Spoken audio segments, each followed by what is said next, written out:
天，深耕本木行为的南非艺术家艾伦·莱恩首次来华，走进我县贺胜镇，开展在地创作，以跨国艺术开启非洲文艺与永嘉山水人文的跨界交流。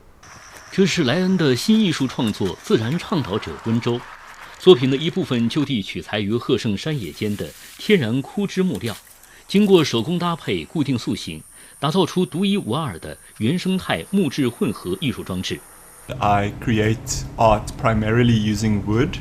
I also love to incorporate performance into my artwork because I feel like the wood is one of the participants in my artwork. 首次走进中国，走进永嘉，原生态的山野风光为莱恩在地创作注入了全新灵感。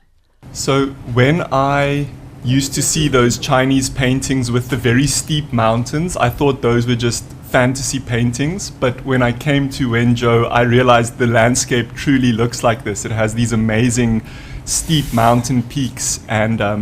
everything is so green. So I'm very happy that I could spend the time in the countryside. 活动期间，北京大学博雅特聘教授丁宁随行交流，二人围绕自然风貌、艺术创作、人文底蕴展开跨界对话，实现艺术理念碰撞与交融。